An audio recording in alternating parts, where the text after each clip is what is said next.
And so when you start to think outside of that, for me, it was like, this is something I want to do. This is something I can control. There's no outside external forces controlling what I can do in my progression. So this is something I get to do that I have full control over.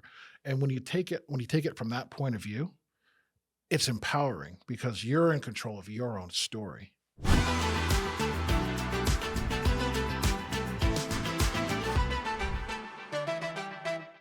Hey, welcome to the Utah Business Spotlight. This is Peter Anthony, and I am your host. I'm so excited. Like, share, subscribe.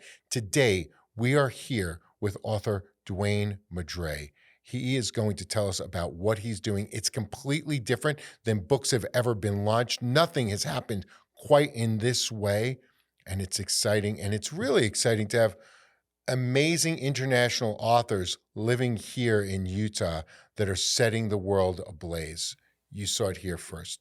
Dwayne, how are you, man? I'm doing well. How are you? I'm excited that you're here. You're on the Utah Business Spotlight. It took a lot to get you here. I know you're super busy, but what you're doing is incredible. So first, share with people where they can find you. They can find me on all the social media platforms and then my website, www.sahael.com. Say it again. Sahael, www.sahael.com. Love it. Okay, cool. And that is also the name of the series of books? Yep, called The Bloodlines of Sahael, but Sahael, the name, copyrighted and trademarked. Bloodlines of Sahael. Yes. I love that. And tell us a little about the underlying hero's journey that's completely different, because you shared with me something that was really different, that it wasn't one hero. It was a group of heroes, and that's how you've intertwined all of these volumes. Correct, yes. Share that. It's guys, this is amazing. Tune in, lean in. Dwayne's going to tell you exactly how he's tearing up authorship. Yeah, it's about four women, and these four women end up having to go separate paths. And these four women are the conduits for the 12 bloodlines.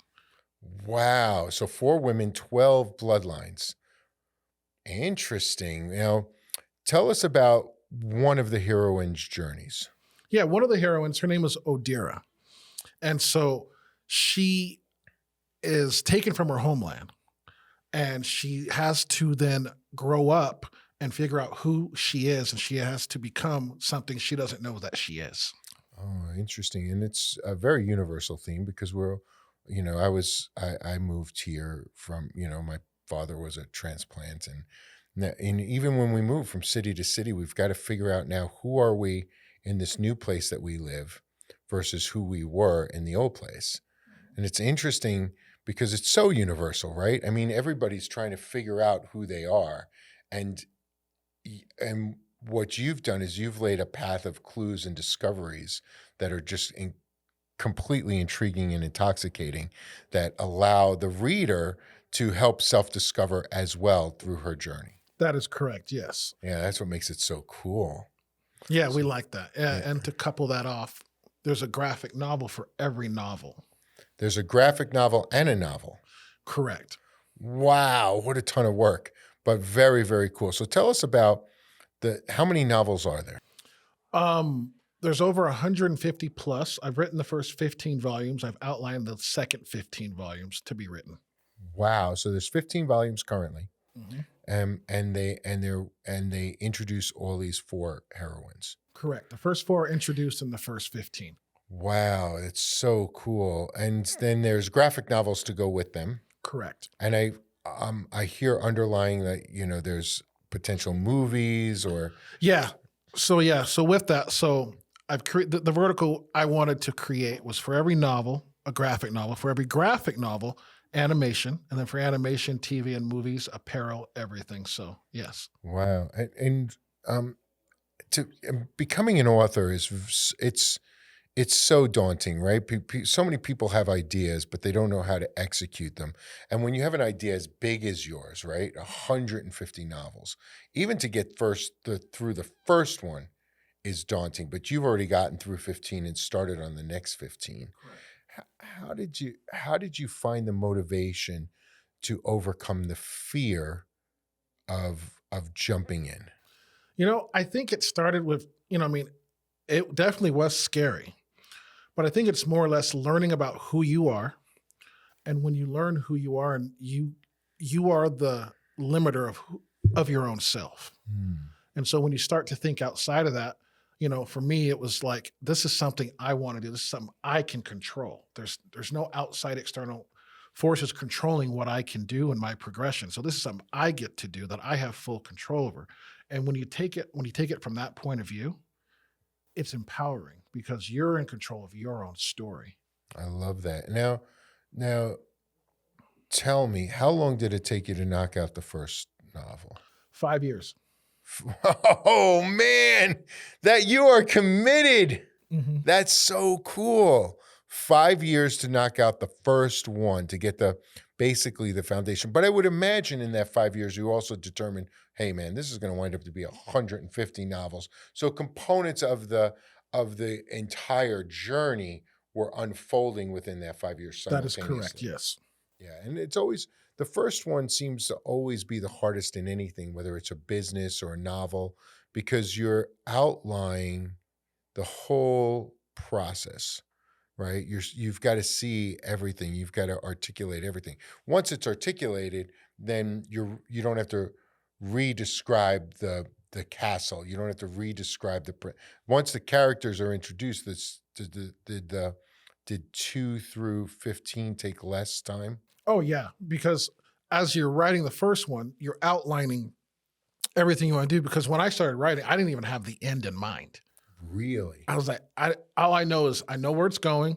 The end will bring itself to me. And as the end brought itself to me, and then I started realizing, oh my gosh, I could do another 15 because there's a second arc that I didn't even realize that just happened. So now I'm like, oh, it comes full circle. So I didn't even plan to do 30. I planned to only do 12 chapters. Wow.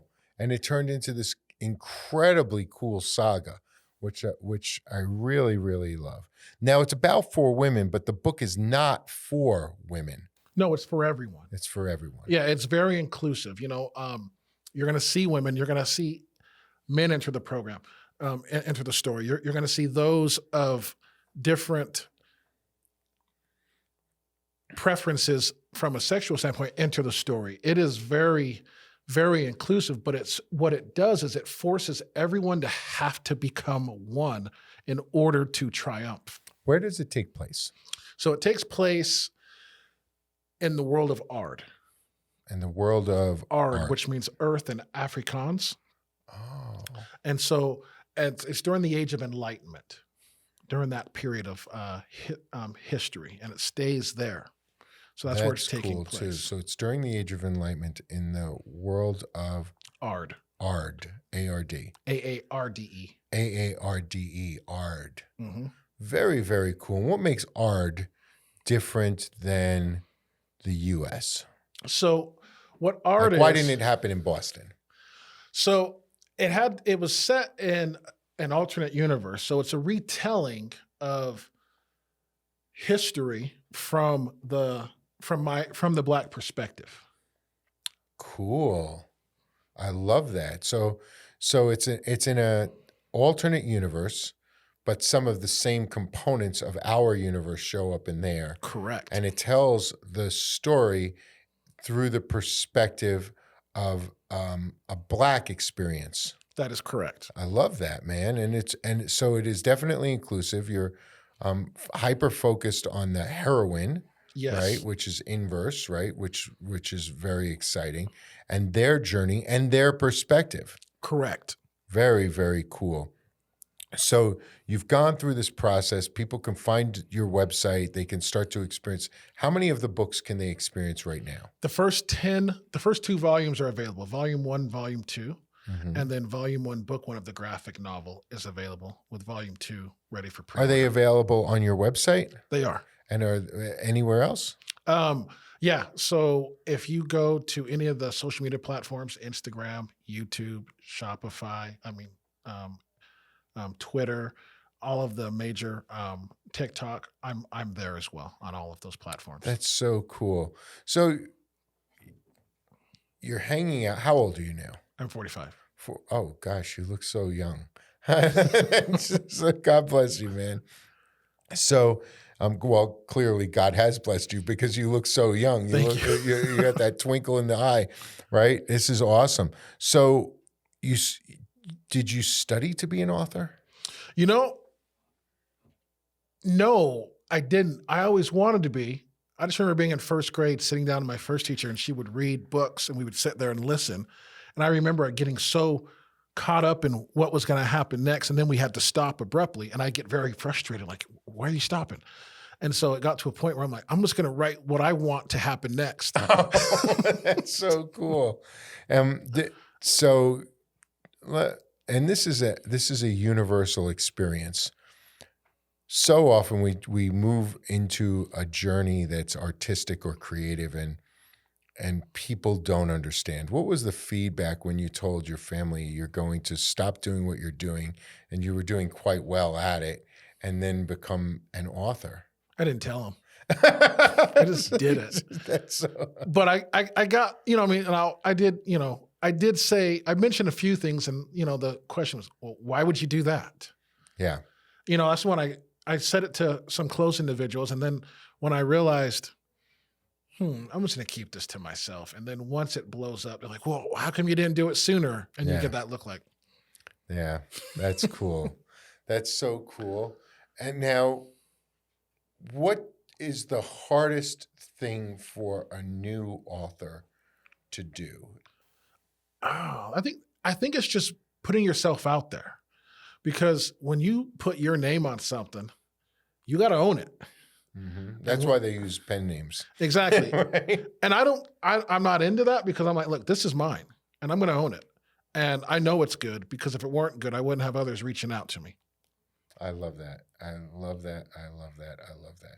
And now tell us again, where can we find you? So you can find me on my website, www.sahael.com. I love it. www.sahael.com. What is your favorite thing that's happened to you since you've become an author? I think for me, it's just the ability to know you have something, it's good, others want it, and the ability just to create and make more of it, just to sit down and just get lost in it and just do it. Imagine starting at 6 a.m. and coming out of your trance and it's midnight. I love that feeling. We call that the zone of creativity. I love being in the zone, it's just amazing. I've written 8 books, and every time I start one, the first 7 are complete junk, but they're thoughts. And I've gone through this catharsis of collecting thoughts, putting them on paper, and then extrapolating through them and trying to figure out which is the best way to sort it, the best way to present it. It's really a tremendous, tremendous undertaking to be an author. One of such stature as yourself is, it's an honor to have you here today. Thank you so much. Thank you. I appreciate it. We're really looking forward to you taking off and your success and the success of the books. And I got to be honest, man, I love movies, so I can't wait to see this, because it could be like a really good series. It could be a limited series. It could be a series of movies. It could be the next Dune. It's really, really cool. Guys, go out there, grab his books, grab the first one, pen through it, just share it with your friends. Man, we've got to support our young authors here. And I'm saying young because he's 45 and he looks great, and I love him. Guys, thank you so much, Dwayne. Thank you so much for being on the podcast. Thanks for having me. Thank you. This is the Utah Business Spotlight. Like, share, subscribe, and come on, man, leave a comment.